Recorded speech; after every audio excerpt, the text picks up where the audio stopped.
like I picked the wrong week to quit drinking. What is up, Grizz gang? This is Memphis X with iTalkHoops. Well, in the NBA, sometimes you have to take the good with the bad. The Grizzlies fall 118-108 to the struggling Hornets at home, but at least the villain was back.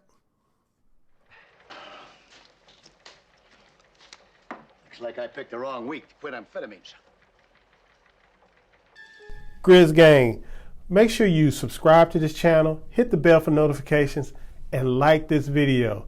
And share this video with other Grizz fans. That's the best way you can do to help this channel grow and to support your brother Memphis X in growing this channel and getting some more Grizz fan perspective out there in the internet, on the internet, with the internet, however you want to say it. Peace. Looks like I picked the wrong week to quit sniffing glue.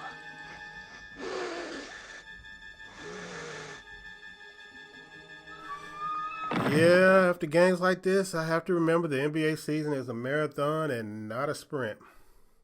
And the Grizzlies are one of the youngest teams in the league. Unlike the previous few games, though, the Grizzlies did come out in this one playing with a sense of purpose and the offense was humming. But most of that was due to Ja Morant going absolutely buck nutty in the first quarter. He was just killing the Hornets defense, getting whatever he wanted in the paint. Jump shots, whatever. He had 19 points in the first quarter, going off of O.J. Mayo's 20 points in one quarter. Even though, despite that, the defense continued to struggle early in the game. Like I tell you, until they solve the problem of Steven Adams, their defense is going to continue to struggle because teams are going to be able to find whatever shot they want. So it was just 36-34. The Grizzlies led, despite Ja Morant having 19 points. And then the second quarter came, and the weird lineups began, and John Konchar minutes happened. And, yeah, the Grizz were up. I think the Grizz got up. John Konchar came in the game, and while Konchar was in the game, the Hornets went on an 11-0 run. The Grizz did get it back down after that in the second quarter. Ended up going into half down 8, 60-52. So it wasn't too bad, but it should have been something learned in that 11-0 run that the Hornets did with John Konchar on the floor. I like John Konchar as much as the next person, but, as much as the next Grizzlies fan, but he's so limited offensively that teams just don't have to hold him. He has no outside shot whatsoever. All he can do is score on cuts and putbacks and hustle plays, but he doesn't do enough other things, and he's not good defensively. That's the bigger problem. He can get taken advantage defensively, so he brings nothing on offense except hustle plays, and he brings nothing on defense because he can't guard his man. He can't guard his assignment. So all you get is hustle plays, and he's still getting almost 20 minutes a game for some freaking reason, while Zaire Williams and Xavier Tillman sit on the bench and get DMPs, and why Brandon Clark was getting DMPs earlier. So, yeah, that's my little rant about that. But the third quarter came, and Jaren Jackson came out beasting offensively and defensively, protecting the rim, picking people up, picking perimeter players up, blocking shots, doing everything, dunking, hitting threes, dunking over people, putbacks. Jaren Jackson had himself a good quarter in the third quarter, and the Grizzlies took a 72-65 lead. And then once again, here comes Konchar with 4:30 left in the third quarter. And by the time they got him out with 7:23 left in the game, the Grizz were down 6, 94-88. Momentum was dead. They had got hit with a 29-16 run.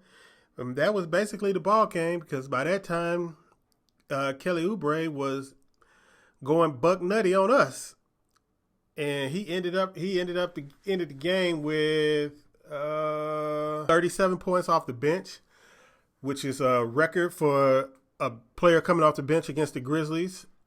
He was 13 of 17 from the field, a freaking ridiculous 7 of 9 from 3-point line, 4 for 4 from the free throw line. He was plus 20. He played 31 minutes, and he just really hit timely three after timely three in the fourth quarter to kill any chance of the Grizzlies coming back. So yeah, it was a rough night, rough 3 quarters in Memphis, and most of the consternation is about the choices of the rotation choices. For some reason, the coaching staff is finding it hard to just play our best lineups every freaking game. And I don't know how hard that is, because as soon as I saw the fourth quarter lineup, I think it was Tyus Jones, Desmond Bain, John Conchar, Kyle Anderson, and Steven Adams, I was like, this team is not going to score. They're not going to score. I said, it's just a matter of time, how long he keeps them in there and how much they fall behind. And they ended up falling behind as much as 9 points after having a 7-point lead going in. So, you just do the math, whatever, it's just rotation choices, and that's kind of frustrating. But like I said, it's just 1 of 82. It's a long season. The Grizz are still 6-5, 4-2 at home. Apologize to the home fans who had to see that mess. Jaren Jackson was 8 of 13 from the field, 3 of 6 from 3-point line, 6 rebounds, 19 points, 2 blocks, 2 assists, 30 minutes. And that's another thing. Jaren played 30 minutes in a game where he only had 2 fouls. 30 minutes. Why? Why is Jaren playing only 30 minutes? Whew. Woosah. Steven Adams, of course, played 28 minutes. He had 9 points, 13 rebounds, 3 assists, 4 from the field. Free throw line is starting to show his true colors. He was 1 of 5. Ja Morant ended up with 32 points after 19 in the first quarter. 13 of 27 from the field, 1 of 6 from 3-point line, 5 of 5 from the free throw line, 7 rebounds, 8 assists, 3 steals. Pretty good game for him. Didn't do much in the second half, but he had a pretty good game. Desmond Bain was a mind-boggling 1 of 10 from the field, 0 for 7 from 3-point line after I think he was 0 for 6 last game. 1 rebound, 6 fouls, 2 points. Yeah. We'll just have to Men in Black that one away. DeAnthony Melton was 1 of 7 from 3-point line. So your starting wings were 1 of 14 from 3-point line. Add in Ja, and you get 2 of 20 from the 3-point line. So what can you expect? Especially when you have one of your better 3-point shooters, Zaire Williams, sitting on the bench. So you can play John Conchar, who can't shoot. So, yeah. Brandon Clark followed up his great game with 1 for 6, 0 for 1 for the 3-point line, 4 rebounds, 2 points, 12 minutes. Kyle Anderson had his normal kind of game, 12 points, 7 rebounds, 2 assists, 2 steals. Dylan Brooks' return was magnificent. It was good. 26 points off the bench, 8 of 17 from the field, 4 of 7 from 3-point line, 6 freaking assists for Dylan Brooks, 2 steals, 4 rebounds, 20 points.